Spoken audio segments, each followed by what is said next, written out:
Good afternoon. Good to be back out there again. I'm pleased with some of the progress we're making. I can see glimpses of it from some of the young players.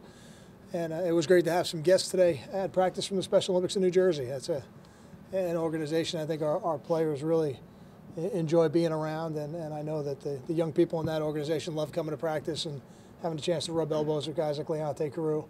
And I think Leonte might have caused quite a stir by giving away his gloves, so there might be some other guys out there that have to give away their gloves here in a couple minutes, but that'll be a good thing for us. Questions?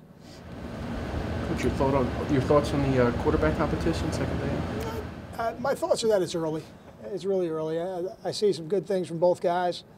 I'm pleased with how they're throwing the ball. I don't know that they're where they need to be just yet from a decision-making process, nor did I think they would be after 2 practices. It's going to be something that we're going to have to really look at over the course of spring. But I'm pleased with the way the top 2 guys are throwing the ball right now. Cal, Nick Arch has a little more experience at tight end than the other guys, but he doesn't have huge numbers, and I know he was hurt a little last year. Does the experience help him there, or is it closer to even because he didn't play that much last year? I think the experience definitely helps him, and I think where you see it help him is our ability to use him in some different spots. He's a guy who lines up on the line. He lines up flexed out. He can line up in the backfield. So he's a very versatile player, and it's hard to be a versatile player before you've got a little bit of experience and some knowledge of the game. So I think he'll give us the opportunity to be very flexible with him as we go forward. I know spring is a time you can experiment a little bit with position changes. Anything you've done that you think could work out? I guess right now the one that's probably most obvious is Miles Nash. Playing at the rush position. We're trying to. Miles is an excellent athlete, good football player. We're trying to figure out where the best place for him is within our program, and he flashed today a couple times. He made some plays today. Some of those DBs, they may be moving back and forth from corner to safety at some point, and the offensive linemen are all moving around in different spots for the most part, with a couple of exceptions. So I think that'll probably be the extent of it for the spring, but I think that's good. How was the off season for Robert Martin? Did you want him to gain weight, or how did he come back for his second camp after finishing strong? I don't get fixated on the weight, because I think when players and coaches get fixated on weight, you can put on bad weight just to achieve a number goal. That's not what we're looking for. I think by the time we get to next season, Robert will be a bigger, more powerful version of what he was last year. I think he's had a good offseason so far. I think for him it's probably been very beneficial now. He's over a calendar year from when he had his injury in high school, and that'll be a positive too as he goes forward, because that first year, a good portion of his rehab. Now, this most recent year has been about training. Another running back, Desmond Peoples, what are you looking for out of him this spring? All those running backs, I alluded to this the other day, protect the ball, protect the quarterback, and then show us how much you can do. The ability to be flexible, the ability to play in multiple spots, to catch the ball out of the backfield. I think that's the strength of that group as a whole, and a guy like Des has shown in the past that he can do those things too. How does the evaluation work with the offensive line when guys are kind of shuffling so much from different positions? You kind of just getting a feel for them on the field, and then you'll figure it out where they fit best? Or?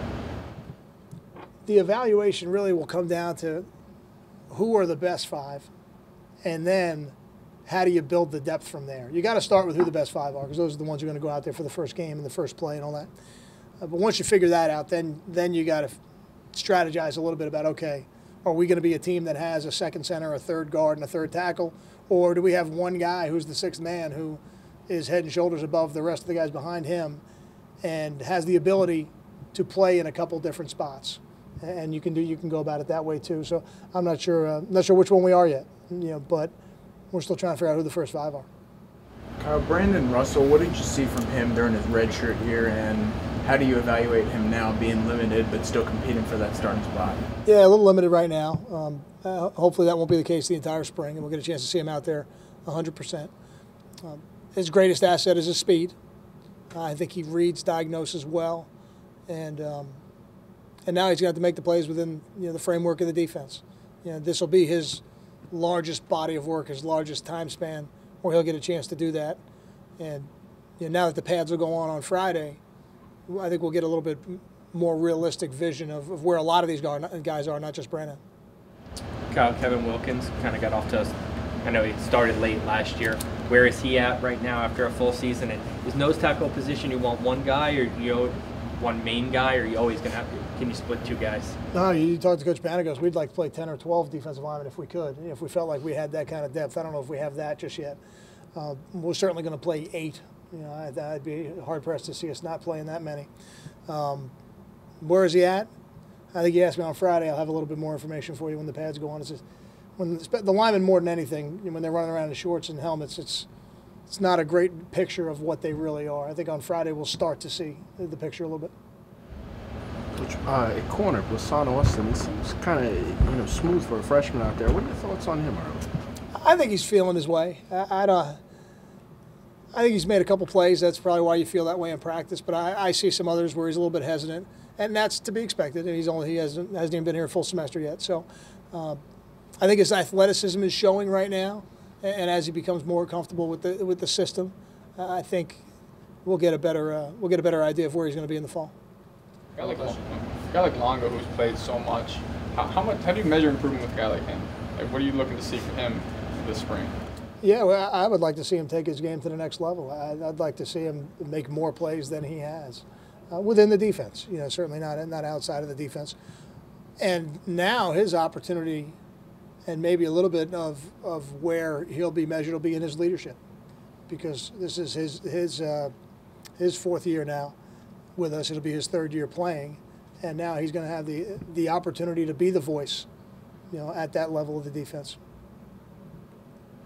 Are you an April Fool's guy, Kyle? Did you play any pranks on anyone? Anyone play on you? I did not play any pranks on anybody. Chris Muller snuck up on me in practice, but I don't think it was an April Fool's. I think he was just a little bit excited about being out there, which was good. It was a good thing. I am not generally an April Fool's guy. Okay. All right, thank you.